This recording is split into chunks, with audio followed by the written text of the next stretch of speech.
तो मित्रों આપણે અભ્યાસ કરીએ છીએ ધોરણ 11 વિષય બાયોલોજી ચેપ્ટર નંબર 2 સજીવોનું વર્ગીકરણ કે એમાં આપણે છેલ્લા પડાવ ઉપર છીએ આ ચેપ્ટરના બરાબર ઓકે તો આજે આપણે અભ્યાસ કરવાનો છે પ્રાણી સૃષ્ટિ વિશે અને એ જે પ્રાણી સૃષ્ટિ છે એમાં અહીંયા એકદમ જ ટૂંકું વર્ણન એના વિશે જોવાનું છે અને એકદમ જ વિસ્તૃતમાં એનું આખું ચોથું ચેપ્ટર છે એટલે એમાં આપણે જોઈશું તો અહીંયા ખાલી એની અલગ અલગ જે મુખ્ય મુદ્દાઓ તમને આપેલા છે એની ચર્ચા કરીશું અને મુખ્ય આજે જે આપણે ટૉપિક કવર કરવાનો છે વાયરસ બરાબર ઓકે તો અહીંયા પહેલાં ટાઇટલ આપી દઉં છું અને એના મુદ્દાઓ આપણે અહીંયા ડિસ્કસ કરી લઈએ બરાબર તો અહીંયા હું ટાઇટલ આપું છું પ્રાણી સૃષ્ટિ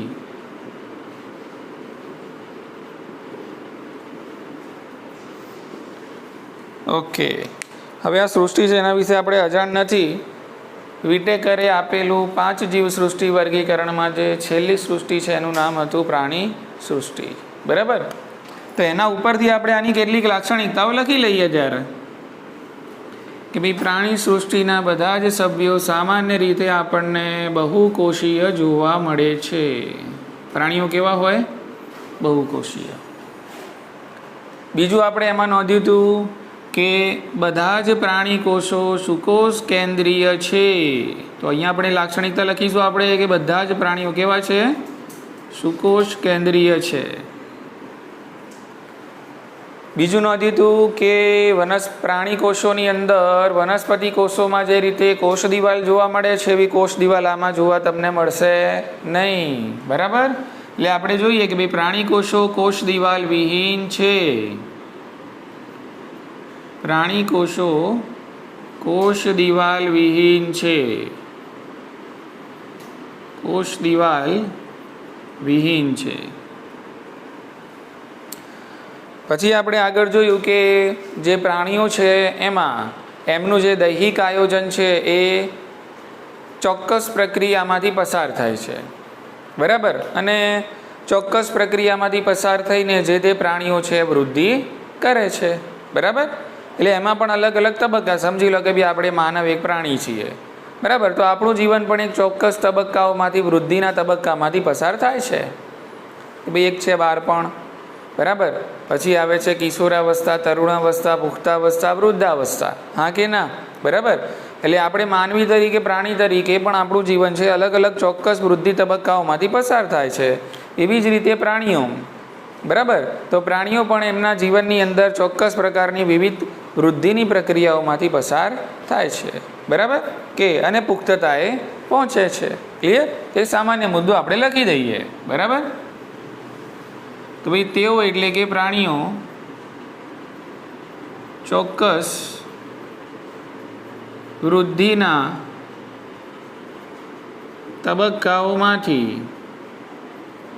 તબક્કાઓમાંથી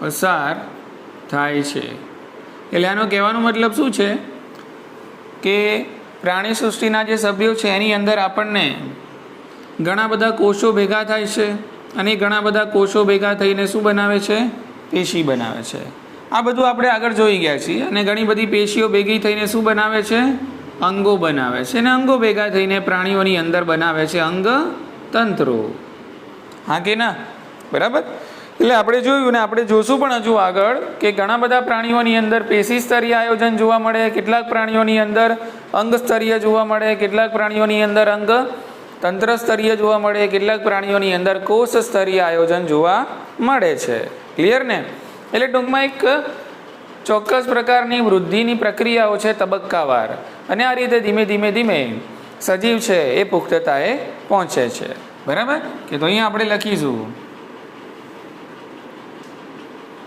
થાય છે પછી અહીંયાથી જ મુદ્દો બનાવીએ છીએ કે ભાઈ પુખ્તતાએ પહોંચે છે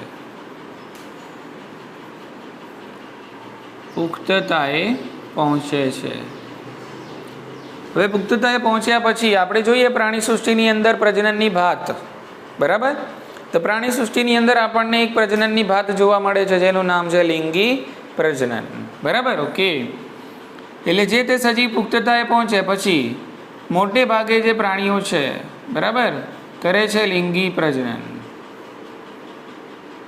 લિંગી પ્રજનન કરે છે.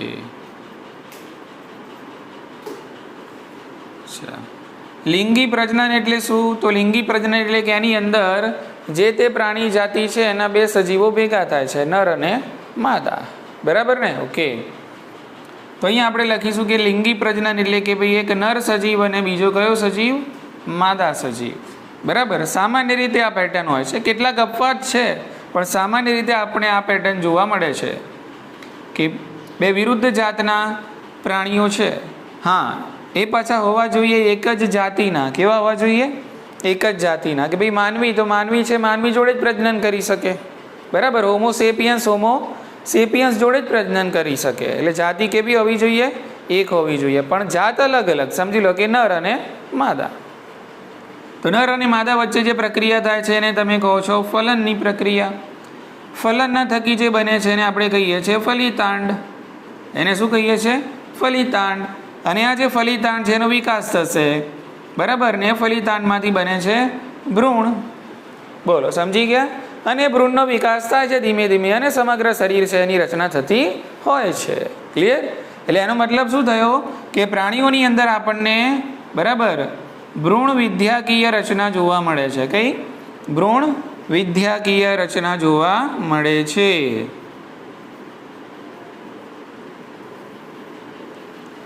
બોલો, સમજી ગયા બધા? બરાબર. ઓકે. હવે આ જે ફલન છે એને ઘણા બીજા નામ પણ આપવામાં આવે છે. તમારી બુકમાં અહીંયા વપરાયેલું છે મૈથુન ક્રિયા, જેને આપણે કહીએ સમાગમ પણ કહી શકીએ છીએ, મૈથુન ક્રિયા પણ કહી શકાય છે, ફલન પણ કહી શકાય છે. અલગ અલગ નામો. બરાબર ને? ઓકે. તો એના થકી ફલિતાંડ બને છે, ફલિતાંડનો વિકાસ થાય છે. તો એ જે ફલિતાંડનો વિકાસ થાય છે, ભ્રૂણ કઈ રીતે બને છે, તો એ બધી જે જાણકારી છે એનો સમાવેશ આમાં થશે. ભ્રૂણ વિદ્યાકીય બરાબર જ્ઞાનની અંદર એનો સમાવેશ થાય છે. એટલે કંઈક આ પેટર્ન હોય છે, પ્રાણી છે એનો દેહ પેદા થવાની. બોલો, ખ્યાલ આવી ગયો? ઓકે. ચલો, એના પછી આપણે વાત કરીએ છીએ પોષણની. એના પછી આપણે પોષણની વાત કરીએ તો ઓબ્વિયસ આપણે ભણીને આવ્યા છીએ કે ભાઈ પ્રાણી સૃષ્ટિના બધા જ સભ્યો છે વિષમપોષી છે. બધા કેવા છે? વિષમપોષી છે. હા કે ના? બરાબર કે? અને મુખ્યત્વે પ્રાણીઓ છે એ પોતાના ખોરાકનો આધાર પ્રત્યક્ષ પરોક્ષ રીતે વનસ્પતિ ઉપર રાખે છે. આપણે પોતે પણ શાના ઉપર નિર્ભર છીએ? પ્રત્યક્ષ પરોક્ષ રીતે વનસ્પતિ ઉપર નિર્ભર છીએ. હા, એમાં અપવાદ હશે કે ભાઈ કેટલાક માંસાહારી હશે, કેટલાક તૃણાહારી હશે ને કેટલાક મિશ્રાહારી હશે. ઇઝી? બરાબર કે? તો મોટા ભાગના જે પ્રાણીઓ છે વિષમપોષી છે. બરાબર કે? જે પરોક્ષ કે પ્રત્યક્ષ રીતે, પરોક્ષ કે પ્રત્યક્ષ રીતે વનસ્પતિ પર આધાર રાખે છે. વનસ્પતિ પર આધાર રાખે છે. ચલો, એ જ રીતે આપણે બીટેકનનું 5 જીવસૃષ્ટિ વર્ગીકરણ છે એની અંદર જોઈ ગયા કે પ્રાણીઓની અંદર જે પોષણનો પ્રકાર જોવા મળે છે એ છે હોલોઝોઇક. કયો પ્રકાર છે? હા, હોલોઝોઇક. બોલો, આ શબ્દ આવ્યો તો? હા કે ના? બોલો, આવ્યો તો કે નહીં? બરાબર. તો હોલોઝોઇક પ્રકારનું જે પોષણ છે એને કહેવાય છે પ્રાણીસમ. બરાબર. એટલે પ્રાણીઓ કરે છે અંતઃગ્રહણ. પ્રાણીઓ જે તે ખોરાક હોય એનું શું કરે છે? અંતઃગ્રહણ કરે છે. અને એ ખોરાકનું પાચન એમના અન્ન માર્ગની અંદર આપણને જોવા મળે છે. ક્લિયર ને? ઓકે.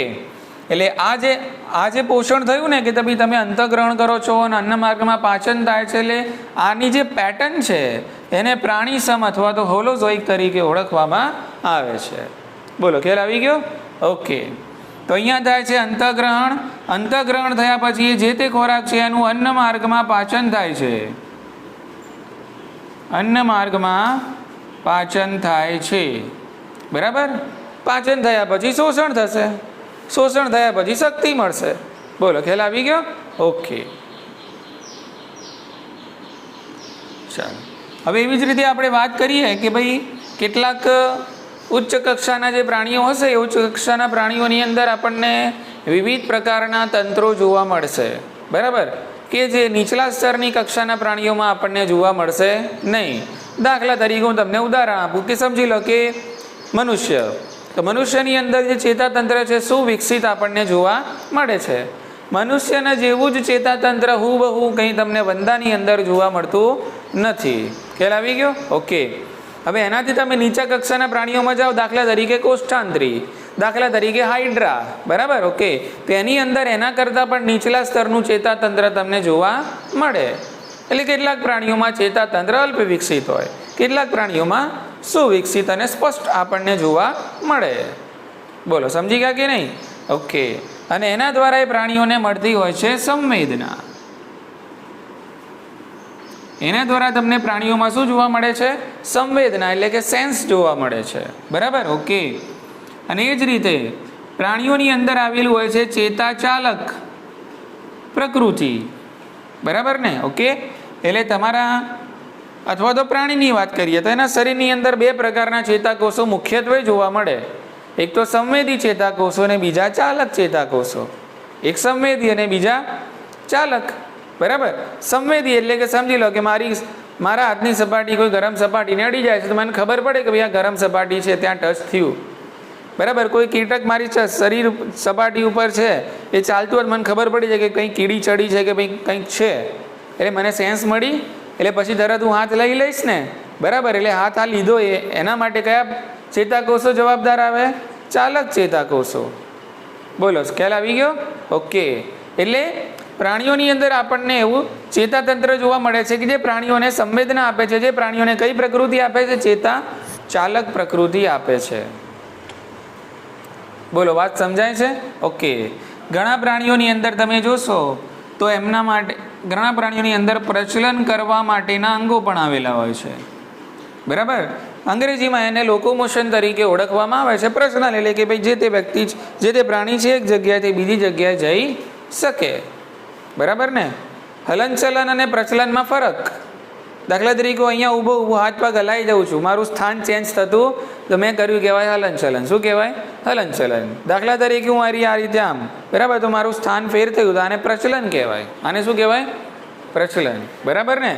એટલે આપણે એવું કહી શકીએ ને કે ભાઈ દરેક હલનચલન એ પ્રચલન છે, હા કે ના? દરેક હલનચલન એ પ્રચલન છે એવું કહેવાય? હા. પણ દરેક પ્રચલન એ હલનચલન છે એવું કહી શકાય. તો ખબર પડી ને હલનચલન કોને કહેવાય અને પ્રચલન કોને કહેવાય? સ્થાન ફેર થાય તો એને પ્રચલન કહેવાય, પણ સ્થાન ફેર ના થાય ને એમનામાં તમે મુવમેન્ટ કર્યા કરો તો એને શું કહેવાય? હલનચલન.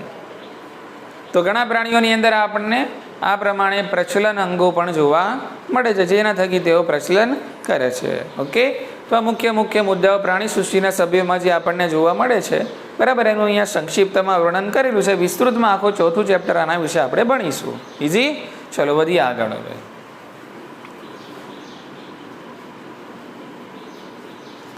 ચલો, હવે આપણે જે સરસ મજાનો ટોપિક ભણવાનો છે, જેમાં મજા આવશે આપણને, કે જેનું વર્ણન આપણે હજુ સુધી અથવા તો એનું વર્ગીકરણ આપણે હજુ સુધી 5 જીવ સૃષ્ટિમાં જોયું નથી, બરાબર? ઓકે. તો ટાઇટલ આપી દઈએ, બરાબર?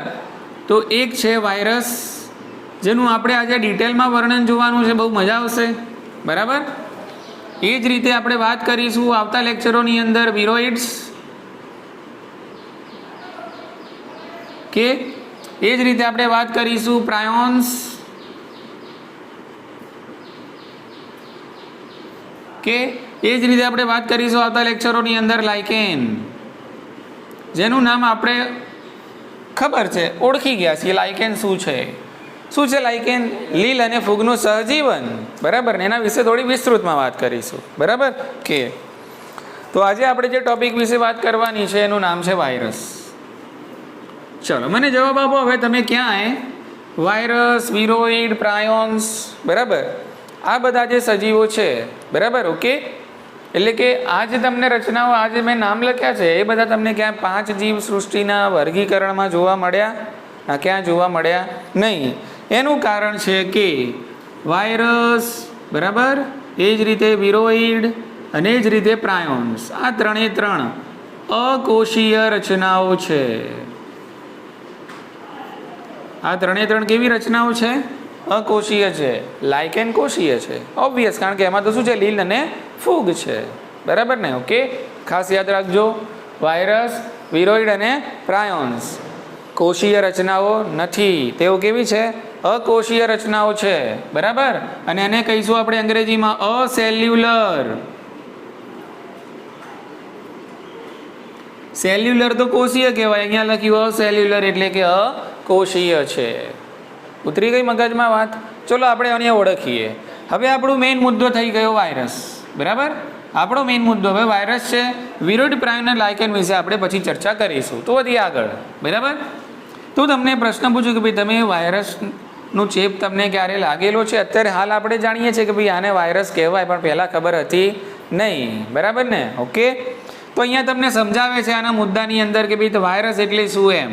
બરાબર, વાયરસ એટલે સમજી લો કે તમને આપણે કોઈ દિવસ આવે છે શરદી સાથેનો ચેપી તાવ.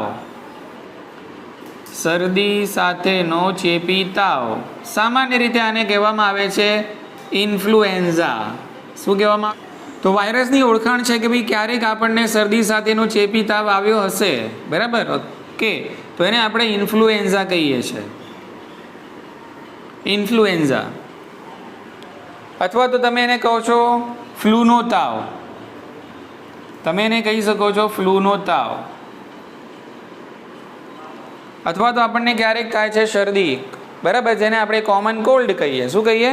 Common cold. બરાબર, એ પણ આ જ છે કે ભાઈ શરદી સાથેનો ચેપી તાવ. એટલે તમને સમજાયું છે કે ભાઈ આ જે રોગ અથવા તો આ જે લક્ષણો તમને જે જોવા મળે છે એ બીકોઝ ઓફ શાના ચેપના કારણે? વાયરસના ચેપના કારણે આપણને જોવા મળે છે. ને આપણે ડૉક્ટરને બતાવવા જઈએ તો ડૉક્ટર કહે છે કે ભાઈ વાયરલ ઇન્ફેક્શન છે. શું કહે ડૉક્ટર? વાયરલ ઇન્ફેક્શન છે. ખ્યાલ આવી ગયો? ઓકે, એટલે જે શરદી તાવ સામાન્ય રીતે ને અત્યારે હાલ જે આપણને વાયરસને તો હવે બધા ઓળખી જ ગયા, જે નહીં ઓળખતો એ બી ઓળખી ગયા જમાનાની અંદર, કારણ કે હાલ એનો ટાઈમ ચાલે છે. બરાબર ને? તો આપણે જોઈએ કોરોના વાયરસ છે, એના લક્ષણો પણ આવા જ છે ને, શરદી તાવ, કફ, શ્વાસ લેવામાં તકલીફ પડવી, માથાનો દુખાવો, સ્નાયુનો દુખાવો, આ બધા કોના લક્ષણો છે? કોરોનાના લક્ષણો છે. બરાબર ને? ઓકે, એટલે ટૂંકમાં કહેવાનો મતલબ તમને પરિચય આપો કે ભાઈ આને કહીએ છીએ આપણે વાયરસ. બરાબર, જોઈએ ડિટેલમાં, મજા આવશે. બરાબર, તો અહીંયા પહેલાં આપણે એક વાક્ય લખી દઈએ. અહીંયા જે અકોષીય લખ્યું છે તો અહીંયા આપણે લખી દઈશું કે ભાઈ તેનો સમાવેશ સજીવોના વર્ગીકરણમાં થતો નથી. સજીવોના વર્ગીકરણમાં થતો નથી કારણ કે તેઓ અકોષીય રચના ધરાવે છે. તેઓ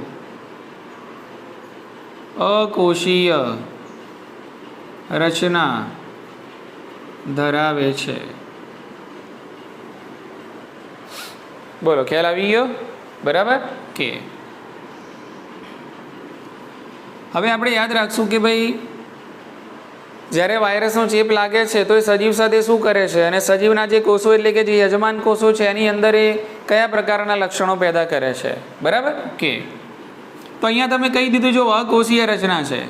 બરાબર, માની લો કે આ છે યજમાન કોષ અને આ છે વાયરસ. ઓકે, હવે આ વાયરસનો ચેપ માની લો કે આ યજમાન કોષને લાગે છે. તો યજમાન કોષને વાયરસનો ચેપ લાગ્યા પછી યજમાન કોષનું જે તંત્ર છે બધું વાયરસનું થઈ જાય છે. બધું કોનું થઈ જાય છે? વાયરસનું થઈ જાય છે. એટલે વાયરસ તમારા કોષનો એક હિસ્સો બની જાય છે. વાયરસ તમારા કોષનો વ્યવસ્થા તંત્રનો એક ભાગ બની જાય છે. બરાબર, એટલે કોષને એવું જ લાગશે કે આ વાયરસ ખરેખર મારું પોતાનું જ અંગ છે. ખ્યાલ આવી ગયો? પણ આવું ક્યારે થાય કે જ્યારે વાયરસ યજમાન કોષને ચેપ લગાડે ત્યારે જ પોસિબલ છે. જ્યાં સુધી વાયરસ કોષની અંદર દાખલ ના થાય ત્યાં સુધી આ વાયરસ છે એ નિષ્ક્રિય છે. કેવું છે? નિષ્ક્રિય છે. જો આ વાયરસને એની સંખ્યામાં વધારો કરવો હોય તો કમ્પલસરી આ વાયરસને આ કોષની અંદર દાખલ થવું જ પડે. બરાબર, એટલે જ્યાં સુધી વાયરસ કોષની બહાર હશે ત્યાં સુધી એ કશું બગાડી શકતો નથી. પણ જેવો કોષની અંદર એન્ટર થયો કે થઈ ગયો રાજા, તમારા કોષનો રાજા થઈ ગયો. બરાબર, એટલે તમારા કોષ આખો એના તાબે થઈ જાય. તમારો કોષ આખો એના શું થઈ જાય? તાબે થઈ જાય. વાયરસ જેમ નચાડે એમ તમારો કોષ નાચે. ખ્યાલ આવી ગયો? નાચે ઇન ધ સેન્સ કે શું? એટલે જે વાયરસ કહેશે એ પ્રમાણે તમારા કોષમાં બધા પદાર્થો બનતા જશે.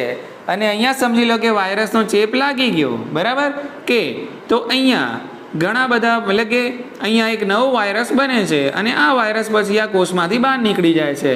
એ ફ્રેશ બહાર નીકળીને હવે બીજા કોષને ચેપ લગાડવા આગળ વધશે. બોલો ખ્યાલ આવી ગયો? અને પછી આ યજમાન કોષ છે મૃત્યુ પામશે, કારણ કે જે બધું લેવાનું હોય તે બધું લઈ લીધું. કોણે? વાયરસે લઈ લીધું. અને આને કહેવાય વાયરસનું સ્વયંજનન. શું કહેવાય આને? સ્વયંજનન. ઉતરી મગજમાં વાત? જો સિમ્પલ લોજિક છે. વાયરસ યજમાન કોષના બહાર હોય ને, બરાબર, ત્યાં સુધી એ નિષ્ક્રિય અવસ્થામાં હોય. કેવી અવસ્થામાં હોય? નિષ્ક્રિય અવસ્થામાં. અને આ વાયરસ જ્યારે તમારા કોષની અંદર એન્ટર થાય, એટલે કે યજમાન કોષની એન્ટર થાય, એટલે આ કોષનો આ વાયરસ વ્યવસ્થા તંત્રનો ભાગ બની જાય, હિસ્સો બની જાય. પછી આ વાયરસ એની અંદર થાય સ્વયંજનિત. શું થાય? સ્વયંજનિત. અને પછી આ વાયરસ આ કોષમાંથી બહાર નીકળે અને પછી આ કોષ મૃત્યુ પામે. અને પાછું કેવું નવી વાત કેવી ખબર છે? કે જ્યાં સુધી આ વાયરસ સ્વયંજનન પામે નહીં અને આ કોષમાંથી બહાર નીકળે નહીં, ત્યાં સુધી આ કોષ મૃત્યુ પામે નહીં. ખબર પડી ને? વાયરસ બહાર નીકળે ને પછી જ આ કોષ શું થાય? મૃત્યુ પામે. ત્યાં સુધી આ કોષ કેવો રહે? જીવંત રહે. બોલો, સમજી ગયા? એટલે તમે કદાચ કંઈક એવી દવા શોધતા હોય જેના કારણે એ દવાને એવી ખબર પડે કે જે તે કોષો વાયરસગ્રસ્ત છે અને એ કોષને જ મારી નાખો એટલે વાયરસ પણ અંદર મરી જ જાય. કે તો આ જે વાયરસ છે, બરાબર, આપણે સમજી લઈએ કે ભાઈ કોષની બહાર હોય, કોષની બહાર હોય ત્યારે નિષ્ક્રિય છે, નિષ્ક્રિય છે. પરંતુ જ્યારે કોષને ચેપ લગાડે ત્યારે, હવે આ કોષ કયો? યજમાન. જ્યારે કોષને ચેપ લગાડે ત્યારે તે કોષના એટલે કે યજમાન કોષના વ્યવસ્થા તંત્રનો ભાગ બને છે. વ્યવસ્થા તંત્રનો ભાગ બને છે. પછી શું કરશે કોષ? એટલે કે આ વાયરસનું પછી શું થશે? સ્વયંજનન. એટલે વાયરસ તમારા યજમાન કોષની અંદર થશે સ્વયંજનન. સ્વયંજનન પામે છે. પછી વાયરસ છે એ મુક્ત થાય છે કોષમાંથી. વાયરસ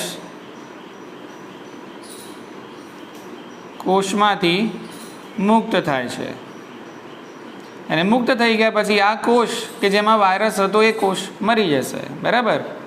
પછી આપણે લખીએ કે ભાઈ યજમાન કોષ મૃત્યુ પામે છે. આટલી ખબર પડી ગઈ? કે એટલે વાયરસ જ્યાં સુધી બહાર હશે ને ત્યાં સુધી એ સ્વયંજનન પામી શકશે નહીં. એને સ્વયંજનન પામવું હોય અને એની સંખ્યામાં વધારો કરવો હોય અને એની વસ્તી વધારવી હોય તો એને કોષમાં જવું જ પડશે. ને એકવાર જતો રહ્યો પછી રાજા. બોલો, ખ્યાલ આવી ગયો? ઓકે, ચલો વધીએ આગળ. હવે ચલો, વાયરસે આને ચેપ લગાડ્યો નથી, હજુ વાયરસ ક્યાં છે? બહાર છે. બરાબર. તો વાયરસ જ્યારે બહાર છે ત્યારે એને કહેવામાં આવે છે સ્ફટિકમય. એ જે સ્વરૂપ છે એને શું કહેવાય છે? સ્ફટિકમય સ્વરૂપ. કયું સ્વરૂપ છે? હા, સ્ફટિકમય સ્વરૂપ. એટલે તમે એમ કહી શકો કે વાયરસ આપણને કયા સ્વરૂપે જોવા મળે છે? કોષની બહાર સ્ફટિકમય સ્વરૂપે જોવા મળે છે. સ્ફટિકમય સ્વરૂપે કોષની બહાર, કોષની બહાર હોય છે. અને એક બીજી ખાસિયત એ પણ છે જેમાં એ નામ અને શબ્દ આમાં નથી આપેલો. બરાબર. કે જ્યાં સુધી આ વાયરસ તમારા કોષને ચેપ ના લગાડે ને ત્યાં સુધી એને વાયરસ બી ના કહેવાય. બરાબર. બરાબર. ત્યાં સુધી એને કહેવાય વિરિયોન. શું કહેવાય? વિરિયોન પાર્ટિકલ. ખબર પડી ને? જ્યારે આ પાર્ટિકલ ચેપ લગાડે ને પછી વાયરસ કહેવાય. ઉતરે છે મગજમાં વાત? બરાબર. કે એટલે આપણે લખીએ કે ભાઈ જ્યારે કોષની બહાર હોય ત્યારે, કોષની બહાર હોય ત્યારે તેને વિરિયોન કહે છે. ત્યારે તેને વિરિયોન કહે છે.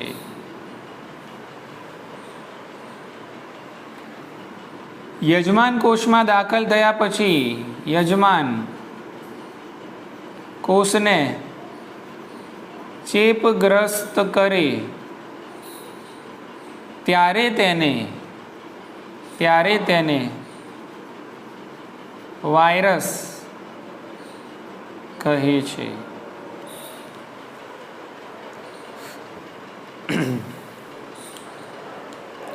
બોલો, આટલી ખબર પડી ગઈ? બરાબર, ઓકે. તો આ થોડું થોડું આપણે એને ઓળખ્યા એમ કે ભાઈ વાયરસ શું છે એમ ઓળખ્યા ખાલી આ મુદ્દાઓની અંદર. બરાબર ને? ઓકે. હવે આના પાછળનો થોડો ઇતિહાસ જોઈ લઈએ. ફટાફટ તમને યાદ થઈ જશે. બરાબર ને? આના પાછળનો ઇતિહાસ જોઈ લઈએ. તો સૌથી પહેલાં એને યાદ રાખવા માટે હું અલગ અલગ 4 વૈજ્ઞાનિકોના ફક્ત પહેલાં નામ લખીશ. બરાબર? તો અહીંયા ટાઇટલ આપું છું, અહીંયા ટાઇટલ આપું છું નાનકડું ઇતિહાસ. અને પછી આપણે જોઈશું વાયરસની રચના, એટલે આપણો મુદ્દો પૂરો. બરાબર? ઇતિહાસ. તેમાં પહેલાં હું નામ આપું છું વૈજ્ઞાનિકનું પાસ્ચર, એટલે કે લુઈ પાસ્ચર. કયા પાસ્ચર? લુઈ પાસ્ચર. બરાબર? ચાલો, બીજા વૈજ્ઞાનિકનું નામ આપું છું હું દિમિત્રી ઇવાનોવ્સ્કી. ઇવાનોવ્સ્કી. ચાલો, બરાબર છે. ચાલો, ત્રીજા વૈજ્ઞાનિકનું નામ આપું છું MW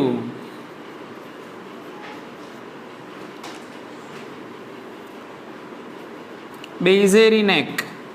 બરાબર? MW બેઇઝેરિનેક. એટલે આમ થઈ જાય કે BMW થઈ જાય. શું થઈ જાય? આમ BMW, આ બી આગળ લાવી તો શું થાય? BMW. પણ આપણે એમનું નામ શું છે? MW બેઇઝેરિનેકી. બરાબર? ઓકે. ચાલો, એ જ રીતે આપણે ચોથા વૈજ્ઞાનિકનું નામ લખશું. બરાબર? અહીંયા છે MW, તો અહીંયા ઊંધું કરી લો, WM કરી દો. શું કરી દો? અહીંયા WM. તો અહીંયા કરી દો WM. અને એમનું નામ છે સ્ટેનલી.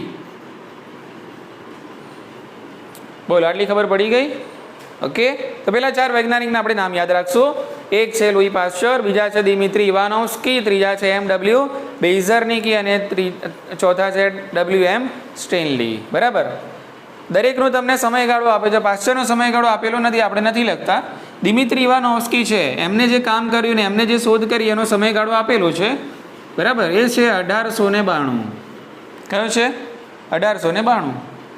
MW બેઇઝેરિનેકી છે, એમનો જે સમયગાળો છે 1898 છે. બરાબર?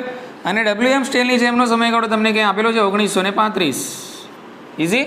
ચાલો, હવે આ બધાએ શું કર્યું ખાલી આપણે જાણવાનું, એટલે મુદ્દો પૂરો. બરાબર? ચાલો, તો પાસ્ચરનું શું મંતવ્ય છે?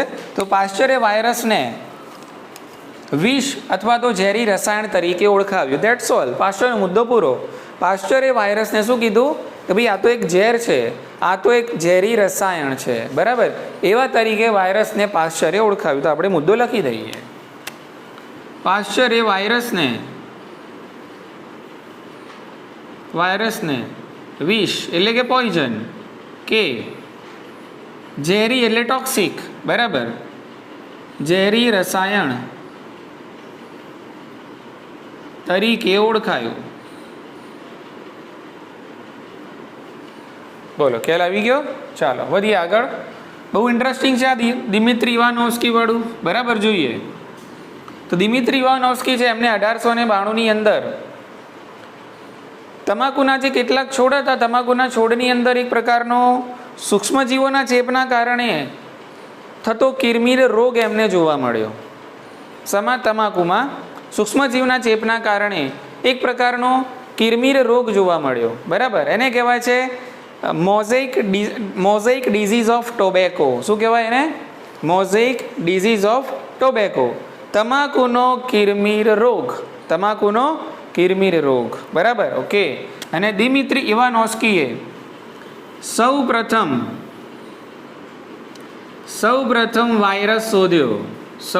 પહેલો વાયરસ શોધ્યો દિમિત્રી ઇવાનોવ્સ્કી. પણ એ વખતે એમને ખબર નથી કે આને વાયરસ નામ આપવું, એવું એમને ખબર હતી નહીં. ખબર પડી ને? ઓકે. સૌ પ્રથમ વાયરસ શોધ્યો. એ વાયરસનું નામ TMV. વાયરસનું નામ TMV. TMVનું આખું નામ tobacco mosaic virus. Tobacco mosaic virus. અને આ ટોબેકો મોઝેઇક વાયરસના કારણે તમાકુમાં ચેપ લાગતો હતો. બરાબર? રોગ પેદા થતો હતો. એને કહેવાય તમાકુનો કિરમિર રોગ. તમાકુનો કિરમીર રોગ, mosaic disease of tobacco, mosaic disease of tobacco, disease એટલે રોગ, મોઝેઇક એટલે કિરમીર, ટોબેકો એટલે તમાકુ. ખ્યાલ આવી ગયો? ઓકે.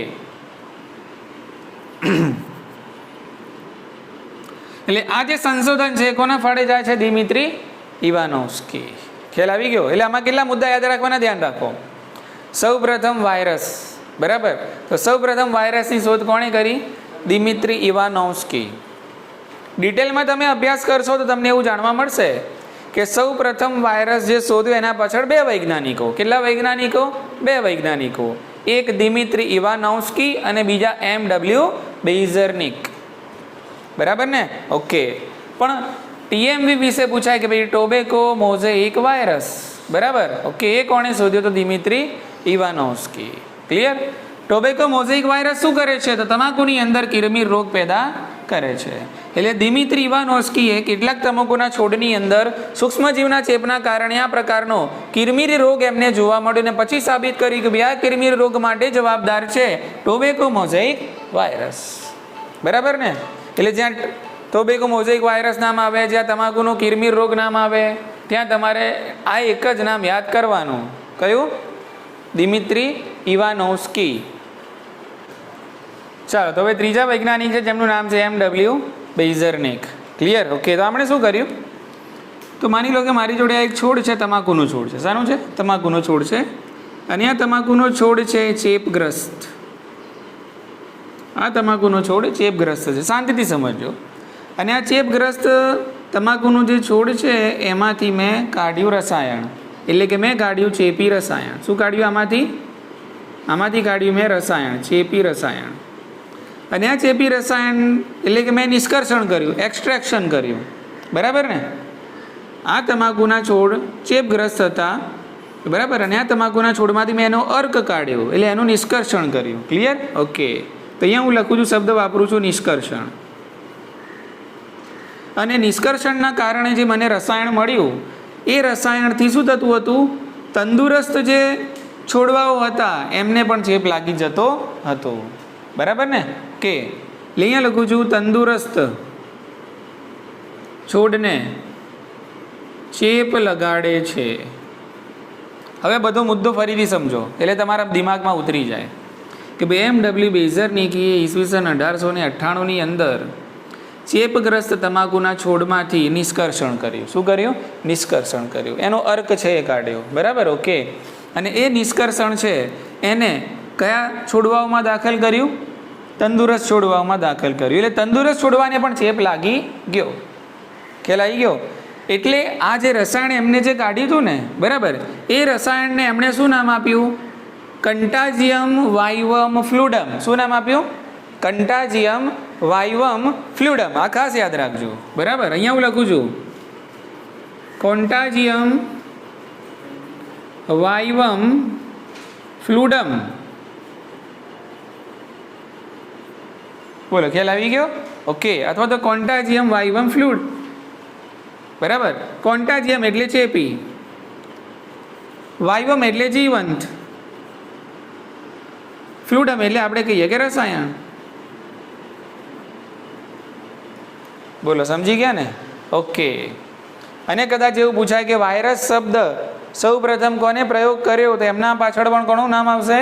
બેઇઝરનિકી નામ આવશે. બુકમાં આપેલું નથી પણ યાદ રાખશું આપણે. બરાબર? કે વાયરસ આવું નામ છે કોણે આપ્યું? તો M.W. બેઇઝરનિકી આપ્યું. બરાબર? કે એટલે અહીંયા લખું છું વાયરસ નામ આપ્યું. બોલો, ઉતરી ગઈ મગજમાં વાત? બરાબર? કે મુદ્દો બહુ સરળ છે મિત્રો. બરાબર? M.W. બેઇઝરનિકીએ તમાકુના જે ચેપગ્રસ્ત છોડ હતા એમાંથી એનો જે અર્ક છે એનું નિષ્કર્ષણ કર્યું, એ રસાયણ કાઢ્યું, એ રસાયણને તંદુરસ્ત છોડવાઓમાં આપ્યું, તો તંદુરસ્ત છોડવાઓને પણ એને ચેપ લાગી ગયો. એટલે આ રસાયણને એમને શું કીધું કે ભાઈ આ રસાયણ તો શું કહેવાય? ચેપી જીવંત રસાયણ, કોન્ટાજિયમ વાઇવમ ફ્લુડમ તરીકે એને ઓળખવામાં આવ્યું. બરાબર? અને ત્યારબાદ એને એટલે કે ત્યારબાદ આ જે વસ્તુ ચેપ લગાડતી હતી એને શું કીધું? વાયરસ. ઇઝી છે. અને એટલા માટે મેં તમને પહેલાં કીધું હતું કે વાયરસ છે, સૌ પ્રથમ જે વાયરસ છે એની શોધ પાછળ બે વૈજ્ઞાનિકોના નામ લેવાય છે. એક છે દિમિત્રી ઇવાનોસ્કી. એટલે એ વખતે એમણે આજે શોધ્યું ને કે ભાઈ તમાકુમાં કિરમિર રોગ પેદા થાય છે કોઈ સૂક્ષ્મજીવના ચેપના કારણે. એ વખતે એમને ખબર નથી કે ભાઈ આ વાયરસ છે એમને એવો આઈડિયા હતો નહીં કે આ વાયરસ એવો એમને આઈડિયા હતો નહીં. પણ સમય ગયો એના પછી આ બધી વસ્તુ બહાર આવી. એટલે વાયરસનું જે લેબલ છે કે સૌ પ્રથમ વાયરસ કયો શોધાયો અને કોણે શોધ્યો એમાં બે નામ આવે છે, દિમિત્રી ઇવાનોસ્કી અને M.W. બેઝરનિક. ઉધરી મગજમાં વાત. ચલો વધીએ આગળ. હવે મારો લઈએ કોનો? W.M. સ્ટેનલી. તો W.M. સ્ટેનલી છે એમણે ઈસવીસન 1935ની અંદર વાયરસને ઓળખાવ્યું કે વાયરસ એક પ્રકારનો સ્ફટિકમય પદાર્થ છે.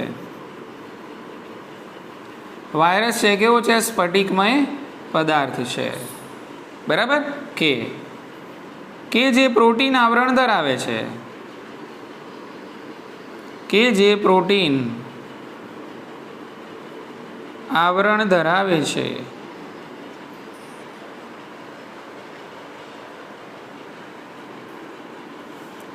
તો સ્ટેનલી એવું સાબિત કર્યું કે ભાઈ વાયરસ એ બીજું કંઈ જ નહીં, પણ આપણે એને કયા તરીકે, કયા સ્ટ્રક્ચર એટલે કઈ રચના તરીકે નિરૂપણ કરી શકીએ છીએ? તો વાયરસને આપણે કહી શકીએ છીએ કે એ પ્રકારનો શું છે? સ્ફટિકમય પદાર્થ છે કે જે શું ધરાવે છે? પ્રોટીનમય આવરણ ધરાવે છે.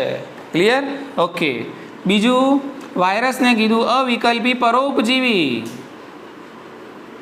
વાયરસ છે અવિકલ્પી પરોપજીવી છે. બોલો, ખ્યાલ આવી ગયો? અવિકલ્પી પરોપજીવી એટલે શું? ખબર પડી? મેં તમને પહેલાં પણ સમજાવેલું. કારણ કે વાયરસ જોડે કોઈ વિકલ્પ છે નહીં. જ્યાં સુધી એ કોષ, યજમાન કોષની અંદર જાય નહીં ત્યાં સુધી સ્વયંજનન કરી શકે નહીં. એટલે એને સ્વયંજનન કરવું હોય, એની સંખ્યામાં, એની વસ્તીમાં વધારો કરવો હોય તો એને કોષની અંદર જવું જ પડે. એની જોડે બીજો કોઈ ઓપ્શન છે નહીં. એટલે એને કહેવાય અવિકલ્પી પરોપજીવી. એના માટે અંગ્રેજીમાં શબ્દ વપરાયો છે ઓબ્લિગેટ પેરાસાઇટ. શબ્દ વપરાયો છે ઓબ્લિગેટ પેરાસાઇટ. બોલો, ખ્યાલ આવી ગયો? ઓકે. એટલે આના ઉપરથી એક બીજું વાક્ય પણ આપણે લખી શકીએ છીએ કે કોષની બહાર હોય ત્યારે નિષ્ક્રિય. કોષની બહાર હોય ત્યારે વાયરસ કેવો છે? નિષ્ક્રિય છે. બરાબર? કે કોષની અંદર આવે એટલે સક્રિય. કોષની અંદર સક્રિય છે. બોલો, ખ્યાલ આવી ગયો? ઓકે. તો આટલું આપણે આ ચાર વૈજ્ઞાનિકો વિશે યાદ રાખશું. ખ્યાલ આવી ગયો? પાશ્ચરે શું કીધું કે વાયરસને વિષ કે ઝેર રસાયણ તરીકે ઓળખાવ્યું. દિમિત્રી, જ્યાં TMBનું નામ આવે, જ્યાં ટોબેકો મોઝેઇક વાયરસનું નામ આવે, જ્યાં તમાકુના કિરમિર રોગનું નામ આવે ત્યારે એક જ નામ યાદ કરવાનું, ઇવાનોસ્કી. બરાબર? જ્યાં નામ આવે કોન્ટાજિયમ વાઇવમ ફ્લુડમ, જીવંત ચેપી રસાયણ છે વાયરસ, એવું કોણે સાબિત કર્યું? તો એ M.W. બેઝરનિકી. વાયરસ સ્ફટિકમય પદાર્થ છે. સ્ફટિકને આવું કંઈ આજુબાજુ આવતું હોય તો કોને યાદ કરવાના? સ્ટેનલીને યાદ કરવાના. બરાબર ને? ઓકે. જ્યારે બેઝરનિકી ને દિમિત્રીને બધા પ્રયોગો કરી રહ્યા હતા ત્યારે, બરાબર, એવું પણ સાબિત થયું કે ભાઈ આજે આ તમે જે વાયરસ કહો છો ને, વાયરસ એ બેક્ટેરિયા કરતાં પણ નાનું સ્ટ્રક્ચર છે. સમજી લો કે આ બેક્ટેરિયા છે તો આ ડોટ છે વાયરસ છે. આ ડોટ શું છે? વાયરસ છે. એટલે વાયરસ બેક્ટેરિયા પ્રૂફ ફિલ્ટરમાંથી પણ પસાર થઈ શકે છે. બરાબર ને? બેક્ટેરિયાનું કદ મોટું હોય, વાયરસનું કદ તો ખૂબ જ નાનું હોય છે. એટલે સમજી લો કે આપણી જોડે, સમજી લો કે આપણે મિનરલ વોટરના પ્લાન્ટ ઘરમાં મૂકેલા હોય છે ને, એમાં ફિલ્ટર હોય. એમાં શું હોય છે? ફિલ્ટર હોય છે. બરાબર? તો એમાં એટલા નાના નાના છિદ્રો હોય છે કે જેમાંથી બેક્ટેરિયા પસાર થઈ શકે નહીં. પણ વાયરસ તો એટલા નાના છે કે બેક્ટેરિયા પ્રૂફ ફિલ્ટરમાંથી બી શું થઈ શકે? પસાર થઈ શકે. બરાબર ને? તો અહીંયા એક વાક્ય હું ટાંકી દઉં છું. બરાબર? ઓકે. તો તેઓ બેક્ટેરિયા કરતાં નાના છે. બેક્ટેરિયા કરતાં નાના છે અને બેક્ટેરિયા પ્રૂફ ફિલ્ટરમાંથી પણ પસાર થઈ શકે છે. બેક્ટેરિયા પ્રૂફ ફિલ્ટરમાંથી પણ પસાર થઈ શકે છે. બોલો, આટલી ખબર પડી ગઈ? ચલો હવે સરસ મજાનો મુદ્દો ફટાફટ પૂરો કરી દઈએ. બરાબર? ઓકે. હવે આપણે જોઈએ છે વાયરસની રચના. ચલો સમજીએ ફટાફટ કે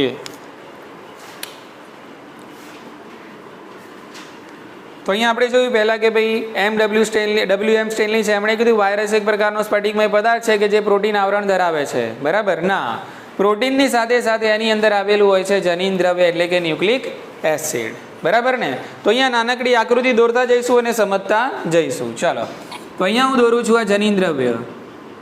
આ મારી જોડે જનીન દ્રવ્ય છે અને આ જનીન દ્રવ્યની આસપાસ જે દાણા દાણા જે દોરી રહ્યું છે બીજું કંઈ જ નથી મિત્રો, આ છે પ્રોટીનનું આવરણ. શું છે આ? પ્રોટીનનું આવરણ. બોલો, ખ્યાલ આવી ગયો?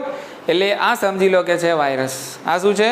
વાયરસ, બરાબર? ઓકે, એટલે વાયરસ છે ફક્ત પ્રોટીનનું જ બનેલું છે ને એવું છે નહીં. વાયરસ પ્રોટીનનું પણ છે ને વાયરસની અંદર આવેલું હોય છે ન્યુક્લિક એસિડ. ઠીક છે? ચલો, આ બેને ભેગું કરો. આ બેને ભેગું નામ આપવું છે, ભેગું નામ આપો, બરાબર? તો પ્રોટીન વત્તા nucleic acid is equal to protein વત્તા nucleic acid is equal to nucleoprotein. આને કહેવાય ન્યુક્લિયોપ્રોટીન, બરાબર? ઓકે, એટલે વાયરસનું જે ચેપી દ્રવ્ય છે એ ચેપી દ્રવ્ય, આ મુદ્દામાં તમને એવું કીધું છે કે વાયરસનું જે ચેપી દ્રવ્ય છે એ છે ન્યુક્લિયોપ્રોટીન. અને ન્યુક્લિયોપ્રોટીન એટલે શું? ન્યુક્લિક એસિડ અને પ્રોટીન. બોલો, ઉતરી ગઈ મગજમાં વાત? બરાબર. તો આખું વાક્ય અહીંયા હું લખતો નથી, બરાબર? મેં ઓલરેડી તમને સમજાવી દીધું. ચલો, હવે પ્રશ્ન શું થાય કે ભાઈ આ ન્યુક્લિક એસિડ છે તો કયા પ્રકારના ન્યુક્લિક એસિડ? આપણી જોડે બે છે, એક ડીએનએ અને એક બીજું આરએનએ, બરાબર? તો વાયરસની અંદર બંને પ્રકારના ન્યુક્લિક એસિડ હોઈ શકે છે, બરાબર?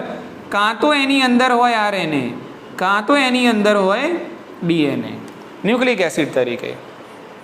બધા જ વાયરસમાં હોય, એક પણ વાયરસમાં ના હોય એવું બને નહીં. દરેક વાયરસ શું ધરાવે છે?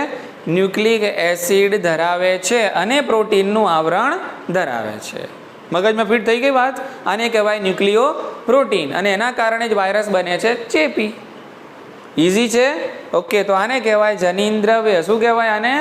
જનીન દ્રવ્ય. અને જનીન દ્રવ્ય હોય છે ચેપી. આરએનએ નું આખું નામ તમને ખબર હશે, રિબો ન્યુક્લિક એસિડ. ડીએનએ નું આખું નામ ડીઓક્સી રિબો ન્યુક્લિક એસિડ. અહીંયા હું લખતો નથી. એટલે તમે એવું ના સમજતા હવે અહીંયા કે વાયરસની અંદર આરએનએ પણ હોય અને ડીએનએ પણ હોય. ના, આરએનએ હોય તો ડીએનએ ના હોય, ડીએનએ હોય તો આરએનએ ના હોય, કોઈ પણ એક હોય, બરાબર? અને એના લીધે વાયરસને બે પ્રકારે વહેંચવામાં આવે છે. કેટલાક વાયરસને કહેવાય આરએનએ વાયરસ, તો કેટલાક વાયરસને કહેવાય ડીએનએ વાયરસ, બરાબર ને? જે વાયરસમાં જનીન દ્રવ્ય તરીકે આરએનએ હોય એને આરએનએ વાયરસ કહેવાય. જે વાયરસમાં જનીન દ્રવ્ય તરીકે ડીએનએ હોય એને ડીએનએ વાયરસ કહેવાય. ઉતરી ગઈ મગજમાં વાત? ઓકે, એટલે અહીંયા હું લખીશ બંનેમાંથી કોઈ પણ એક હાજર, બંનેમાંથી કોઈ પણ એક પ્રકારનું ન્યુક્લિક એસિડ હાજર. બોલો, આટલી ખબર પડી ગઈ? ચલો, હવે થોડુંક આગળ જઈએ અને બહુ જ સમજવા જેવું છે, ધ્યાન રાખજો, બરાબર? ઓકે, હવે આપણે વાત કરી કે ભાઈ આ ન્યુક્લિક એસિડ છે, ઓકે, માની ગયા, બરાબર? પણ આરએનએ કેવું હોય? એક શૃંખલાવાળું પણ હોય અને બે શૃંખલાવાળું પણ હોય, અને ડીએનએ હોય છે બે શૃંખલાવાળું સામાન્ય રીતે, બરાબર? કે તો વાયરસમાં કયા પ્રકારના હોય એમ, બરાબર? તો અહીંયા આપણે ભાગ પાડીએ. એક એવા વાયરસ છે આપણી જોડે કે જે વનસ્પતિને ચેપ લગાડે છે. કોને?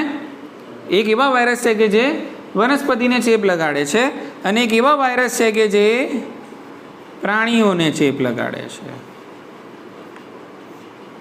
બોલો, ખ્યાલ આવી ગયો? તો જે વાયરસ વનસ્પતિને ચેપ લગાડે છે એમાં સામાન્ય રીતે જનીન દ્રવ્ય જોવા મળે છે આપણને આરએનએ. શું જોવા મળે છે? આરએનએ. અને આ આરએનએ હોય છે SS, સિંગલ સ્ટ્રેન્ડેડ, એક શૃંખલીય. કેવું હોય છે? એક શૃંખલીય.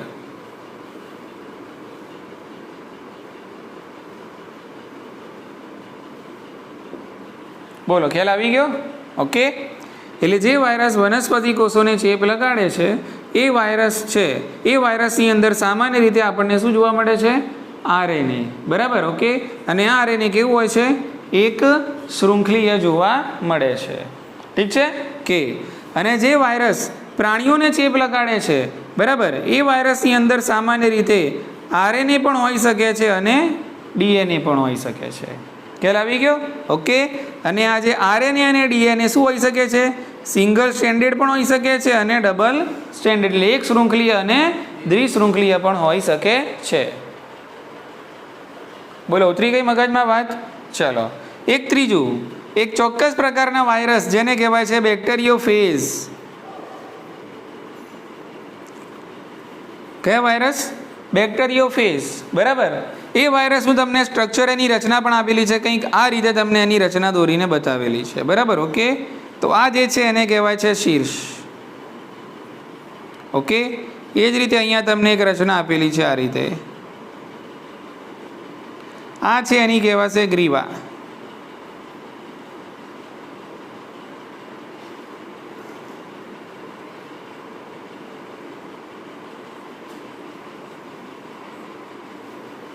આને કહેવાય છે પુચ્છ તંતુઓ. આને પ્લેટ તરીકે ઓળખવામાં આવે છે. આને કહેવાય છે પ્લેટ. આને કોલર તરીકે ઓળખવામાં આવે છે. તો આ જે રચના છે નાનકડી, આને કહેવાય બેક્ટેરિયોફેજ. શું કહેવાય આને? બેક્ટેરિયોફેજ વાયરસ. બરાબર. ચલો, કેમ આને બેક્ટેરિયોફેજ વાયરસ કીધું તે હું તમને અહીંયા ઉપર સમજાવવા, થોડી જગ્યા છે એમાં. માની લો કે મારી જોડે આ બેક્ટેરિયા છે. બરાબર. અને આ છે બેક્ટેરિયોફેજ વાયરસ. આ નાનકડો જે મેં દોર્યો, આ શું છે? બેક્ટેરિયોફેજ વાયરસ. તો બેક્ટેરિયોફેજ વાયરસ બેક્ટેરિયાને ચેપ લગાડે છે અને બેક્ટેરિયાની અંદર સ્વયંજનિત થાય છે. એ બેક્ટેરિયાનું ભક્ષણ કરી શકે છે, એટલા માટે એને કીધું બેક્ટેરિયોફેજ. નામ કેમ આપ્યું બેક્ટેરિયોફેજ? કારણ કે આ વાયરસ બેક્ટેરિયામાં સ્વયંજનિત થાય છે, બેક્ટેરિયામાં જોવા મળે છે, એટલા માટે આ વાયરસને શું કીધું? બેક્ટેરિયોફેજ વાયરસ. બરાબર ને? ઓકે, એટલે આ બેક્ટેરિયોફેજ વાયરસ છે, બેક્ટેરિયાને ચેપ લગાડશે, બેક્ટેરિયાની અંદર દાખલ થશે, બેક્ટેરિયાની અંદર વૃદ્ધિ પામે છે. ખબર પડી ગઈ ને? એટલા માટે એને કીધું આપણે બેક્ટેરિયોફેજ. ફેજ એટલે ભક્ષણ કરવું, બેક્ટેરિયા એટલે બેક્ટેરિયા, બેક્ટેરિયાનું ભક્ષણ કરે એ વાયરસને કહેવાય બેક્ટેરિયોફેજ વાયરસ. તો તમને આ જે આકૃતિ આપેલી છે યાદ રાખી લઈશું આપણે. બરાબર. ઓકે, હવે આની અંદર જો વાયરસ કયો હશે? બેક્ટેરિયોફેજ. તો બેક્ટેરિયોફેજ વાયરસની અંદર જનીદ્રવ્ય તરીકે શું હોય છે? તો તમારી બુકમાં આપેલું છે એ પ્રમાણે સામાન્ય રીતે, હંમેશા નહીં, સામાન્ય રીતે બેક્ટેરિયોફેજ વાયરસની અંદર આપણને જોવા મળે છે ડીએસ ડીએનએ. કયું જોવા મળશે? DS DNA. ડીએસ એટલે ડબલ સ્ટ્રેન્ડેડ, એટલે કે દ્વિશૃંખલીય. એટલે કેવું? દ્વિશૃંખલીય ડીએનએ આપણને બેક્ટેરિયોફેજમાં જોવા મળે છે. બાકી આમાં બધા ઓપ્શન હોય. બધા ઓપ્શન એટલે કે કેટલાક બેક્ટેરિયોફેજમાં આરએનએ પણ હોય ને કેટલાકમાં ડીએનએ પણ હોય, કેટલાકમાં એક શૃંખલીય પણ હોય ને કેટલાકમાં દ્વિશૃંખલીય પણ. સામાન્ય રીતે, મોટે ભાગે, બરાબર ને, બેક્ટેરિયોફેજમાં ડીએસ એટલે કે દ્વિશૃંખલીય શું જોવા મળે છે? ડીએનએ જોવા મળે છે. આટલું પેક થઈ ગયું. બરાબર. તો આપણે શાની વાત કરીએ? મુદ્દો કયો ખેંચ્યો? ફક્ત ન્યુક્લિક એસિડ વાળો. કયો? ન્યુક્લિક એસિડ વાળો. આપણને ખબર પડી કે વાયરસ છે શાનું બનેલું છે? તો ભાઈ પ્રોટીનનું અને ન્યુક્લિક એસિડનું. તો ન્યુક્લિક એસિડ કેવું? બરાબર. તો એમાં આરએનએ પણ હોય અને ડીએનએ પણ હોય. બરાબર. બેમાંથી કોઈ એક હાજર હોય, એક જ સમયે બંને જનીનદ્રવ્ય હાજર હોય નહીં. જે વાયરસ વનસ્પતિ કોષને ચેપ લગાડે છે એમાં સામાન્ય રીતે શું હોય? આરએનએ હોય. અને કેવું હોય? એક શૃંખલીય. અને જે પ્રાણી કોષોને જે વાયરસ ચેપ લગાડે છે એમાં આરએનએ પણ હોઈ શકે અને ડીએનએ પણ હોઈ શકે, એક શૃંખલીય પણ હોય અને દ્વિશૃંખલીય પણ હોય. અને બેક્ટેરિયોફેજ પછી એની ચર્ચા કરીએ આપણે. બેક્ટેરિયોફેજ પોતે વાયરસ જ છે, બેક્ટેરિયાને ચેપ લગાડે છે, બેક્ટેરિયામાં સ્વયંજનિત થાય છે, બેક્ટેરિયાનું ભક્ષણ કરે છે. બરાબર. તો આની રચના છે. અને બેક્ટેરિયોફેજમાં સામાન્ય રીતે આપણને દ્વિશૃંખલીય ડીએનએ જોવા મળે છે. બરાબર ને? ઓકે, થોડીક સબર રાખજો, આપણે મુદ્દો પૂરો કરીએ છીએ. બરાબર. હવે જુઓ અહીંયા આ મેં જે નાના નાના દાણા દોર્યા છે, નાના નાના દાણા, બરાબર છે, તો આ એક પ્રકારના પ્રોટીનના મોનોમર છે. બરાબર. અને આ એક દાણો છે, એક દાણો, આ એક દાણાને કહેવાય કેપ્સોમિયર. આ એક દાણાને શું કહેવાય? કેપ્સોમિયર. બરાબર. ઓકે.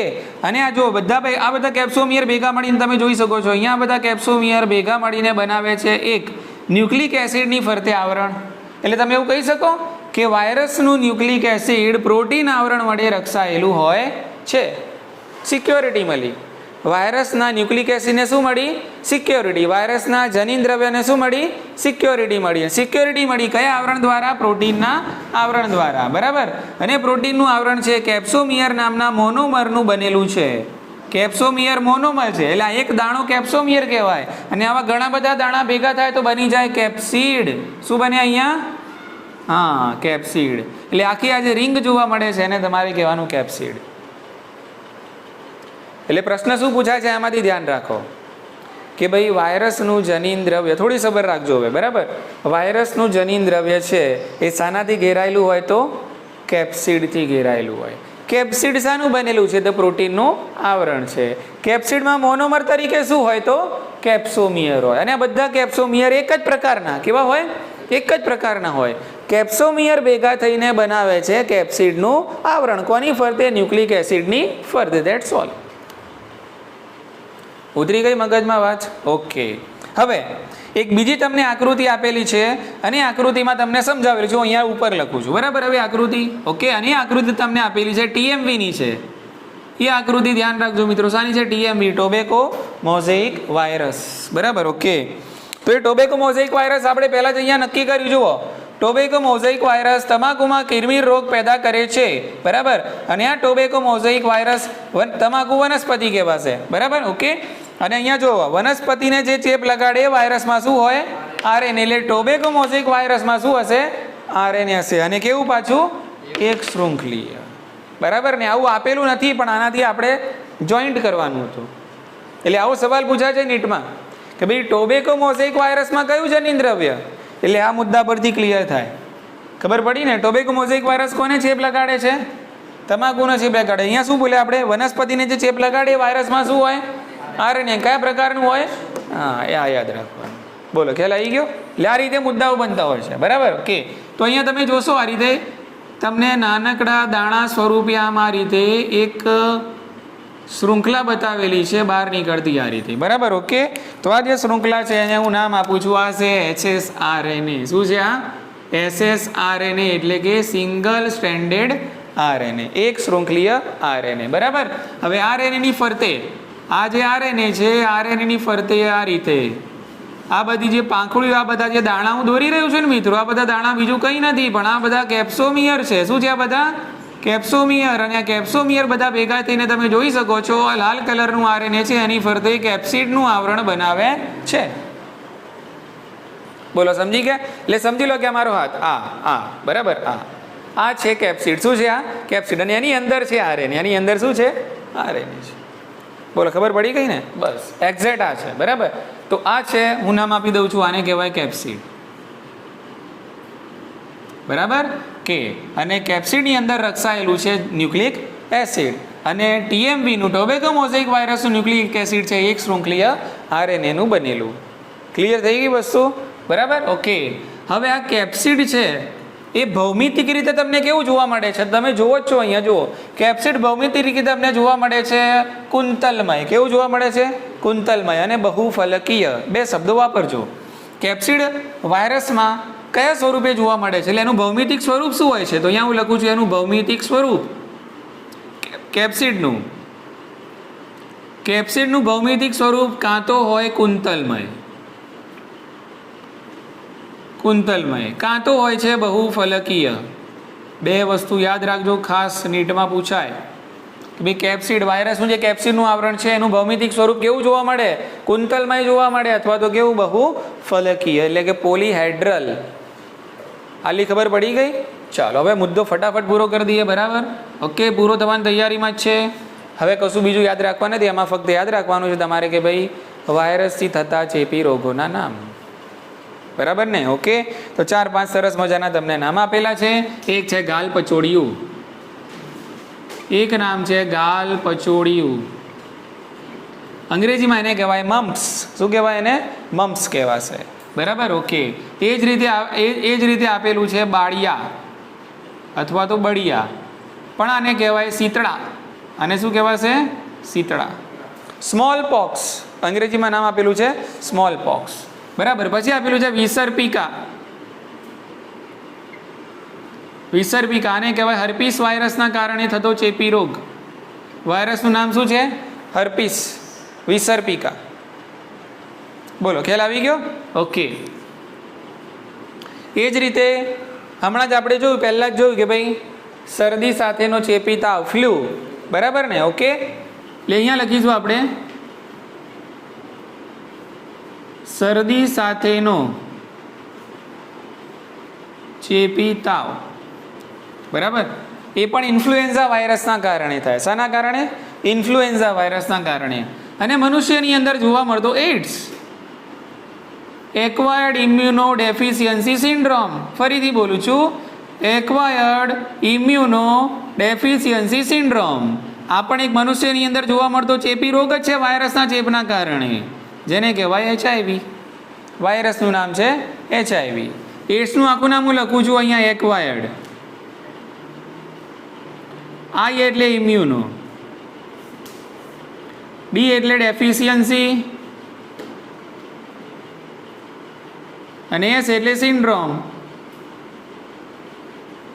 બરાબર, એટલે આ થઈ ગયું એક્વાયર્ડ ઇમ્યુનો ડેફિશિયન્સી સિન્ડ્રોમ, કે જે મનુષ્યની અંદર જોવા મળે છે, કે જે HIV વાયરસના ચેપના કારણે થતો હોય છે. બોલો, સમજી ગયા? બીજું તમારે લેટેસ્ટ ઉદાહરણ એડ કરવું હોય તો કોરોના. તો કોરોના પણ શાના કારણે છે? વાયરસના ચેપના કારણે છે. આ બીજા ઘણા બધા તમે જે જાણતા હોય એના નામ લખી શકો છો. એટલે ટૂંકમાં અહીંયા આપણે ક્યાંથી બનાવી કે ભાઈ વાયરસથી થતા કયા વાયરસના ચેપના કારણે કયા કયા રોગો થાય છે. વનસ્પતિની, આ તો પ્રાણીઓની અંદર આપણને સામાન્ય રીતે જોવા મળે. વનસ્પતિમાં તો અહીંયા લખેલું છે TMV. ક્યાં ગયું? હા, TMV, ટોબેકો મોઝેઇક વાયરસ. બરાબર, ઓકે. તો આ TMVના કારણે આ વનસ્પતિમાં કયો રોગ થાય છે? તમાકુનો કિરમીર રોગ. વનસ્પતિમાં, આ બધા પ્રાણીઓમાં. બરાબર, તમાકુનો કિરમીર રોગ. અને જ્યારે વાયરસનો જે વનસ્પતિમાં લાગે તો વનસ્પતિની અંદર વિવિધ પ્રકારના લક્ષણો આપણને જોવા મળે છે. બરાબર, એ લક્ષણો શું છે? તો એ લક્ષણોમાં એક છે વનસ્પતિમાં કિરમીર પેદા થાય. કિરમીર એટલે મોઝેઇક. તમે ચાઇના મોઝેક જોઈ લી, ધાબા પર લગાવી લ્યો નાના નાના ટુકડામાં, ખબર છે ને? તો એ જે ફેશન, એ જે પેટર્ન છે ને, એને કિરમીર કહેવાય. શું કહેવાય એને? કિરમીર. ઓકે, તમે કદાચ ક્યાંક જોયું હોય તો સમજી લો કે ભાઈ આ મક્ખી છે. બરાબર, મક્ખીની આંખની અંદર તમે જો ને આ રીતે આમ નાની નાની આ રીતે નેત્રિકાઓ હોય. એટલે મક્ખીને એક જ વસ્તુના ઘણા બધા પ્રતિબિંબ દેખાય આ રીતે. આની એક આંખ છે, પણ આંખની આનું આખું નેત્ર છે, પણ એની અંદર હોય નેત્રિકાઓ. શું હોય? નેત્રિકાઓ. એટલે પેલું આમ ષટકોણ આકારના હોય ને ઘણા બધા. આમ તમે આમ એક મોટો કાચ છે ને, એમાં પથ્થર મારો કાચને, બરાબર, કાચના ઘણા બધા શું થાય? ટુકડા થાય. અને દરેકમાં તમારું શું દેખાય? પ્રતિબિંબ દેખાય. તો એ જે ફેશન, એ જે પેટર્ન છે, એને કહેવાય કિરમીર. એને શું કહેવાય? કિરમીર, મોઝેઇક. એને કહેવાય મોઝેઇક. બરાબર. તો વનસ્પતિની અંદર પણ કયા લક્ષણો જોવા મળે છે? કિરમીર લક્ષણો જોવા મળે છે. વનસ્પતિના જે પર્ણો છે એનું વલન થાય. એટલે વનસ્પતિ છે, પર્ણ હોય તેની આખી આ રીતે ભૂંગળી થઈ જાય. આમ એને કહેવાય પર્ણવલન. લીફ રોલિંગ તરીકે એને ઓળખવામાં આવે છે. બરાબર. એ જ રીતે વનસ્પતિના જે પર્ણો, એનું કુંચન, આમ પર્ણ આમ ફૂલેલું છે, પર્ણનું આમ કુંચન થઈ જાય, ચીમડાઈ જાય પર્ણ. બરાબર, તો એને કહેવાય છે પર્ણ કુંચન. બરાબર.